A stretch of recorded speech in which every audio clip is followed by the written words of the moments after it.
right here. I'm so excited. Big O right here. What's up, yo? You already know who it is. I'm Hood so Vlogs. excited to be here on the show. I'm so excited to, see the person that I discovered. I can say I discovered you because I put you on the radio. So Thanks. I didn't put you on the radio, but I discovered you. So Thanks.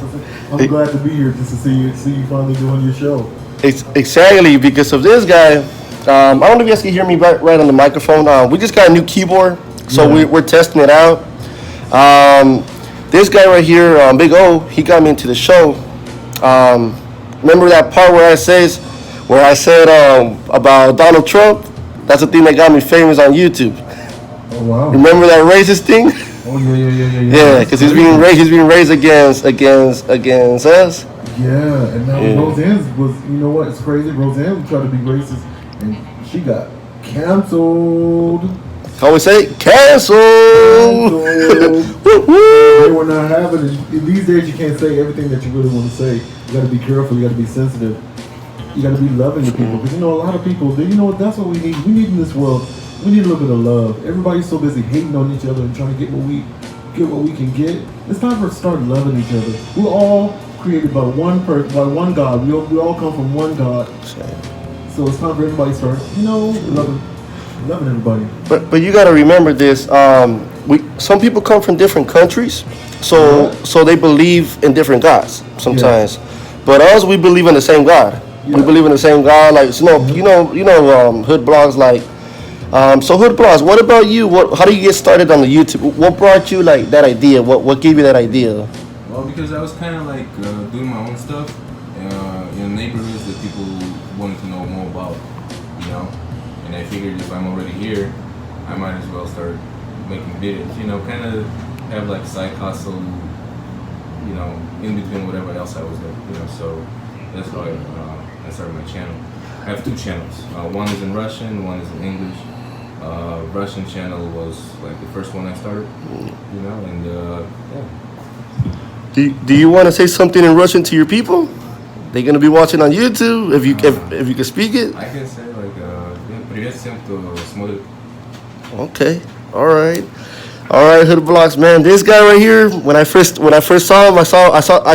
You know what I searched for? I searched for Skid Row. Mm-hmm. Because a lot of people think, and I defend Skid Row, because a lot of people think that Skid Row is a place where there's just homeless. There's people out there in Skid Row that are trying to make a living out of each other. They're trying to survive, and not all of them do drugs. Correct?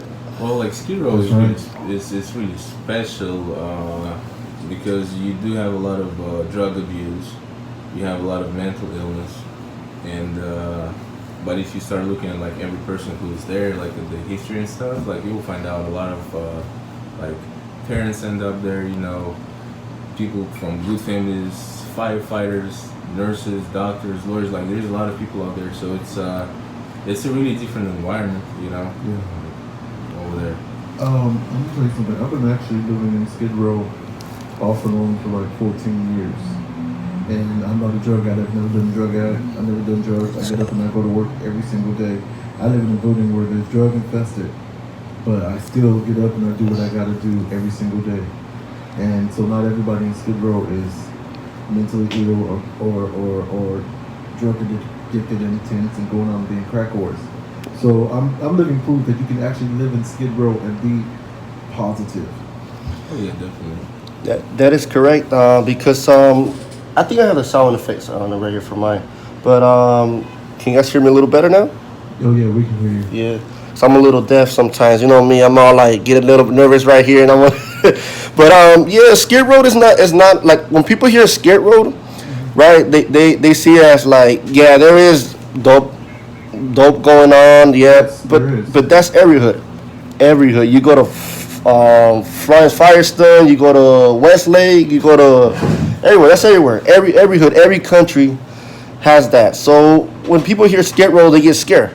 Yes. They get scared. Which to me, Skid Row, like I worked there. I'm a security. I worked there before, and I seen that's where he met me. Yeah, and a lot of people have that bad concept, but no, there's actually nice people out there.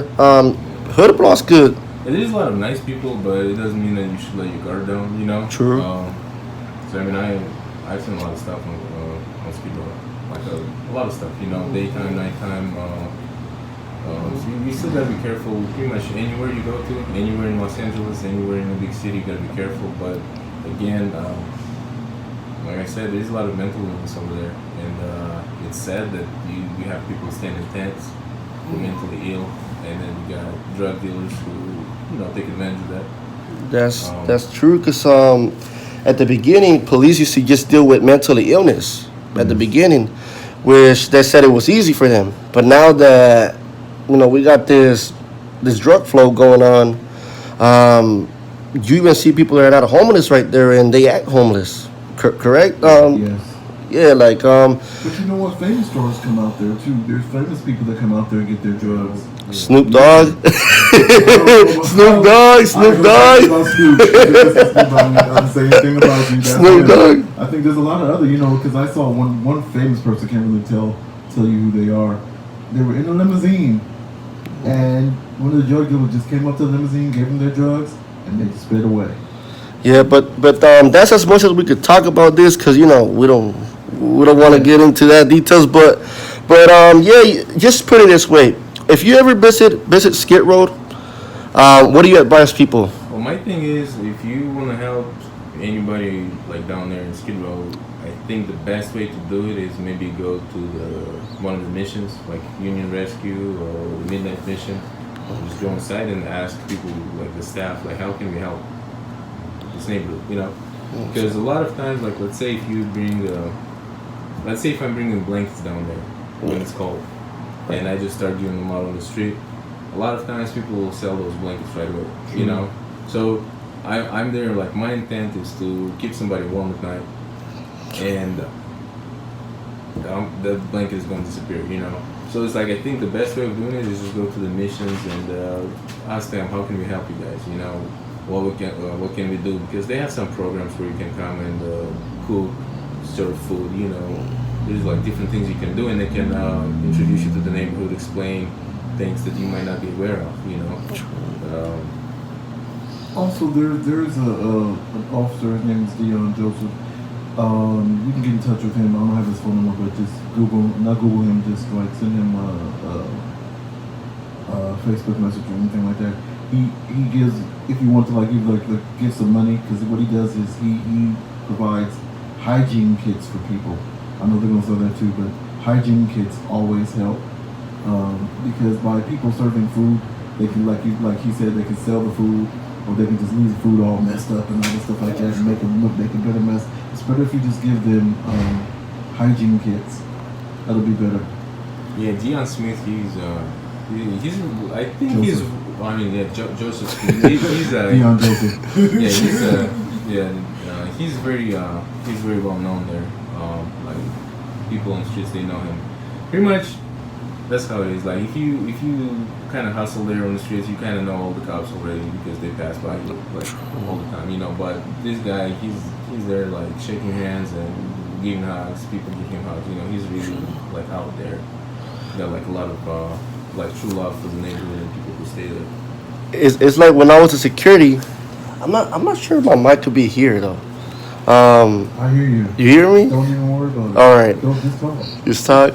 So what I learned is, and they used to tell me all the time. I have that. When I first came to Skid Row and worked there, I was friendly. I was too friendly, way too friendly, because I didn't know that world. I didn't know how that world was until I worked there for several years. I started seeing things, and I realized, you know what? You can't let your guard down, because if you let your guard down, they're gonna take advantage of you. Right, Big O? Like that's what you guys used to tell me all the time, and what happened is I ended up getting fired for that, for not listening. You know what I mean? For not listening and all that. But look, we're here. We're now. Thanks to Big O, we have a radio show. Hey, you can catch.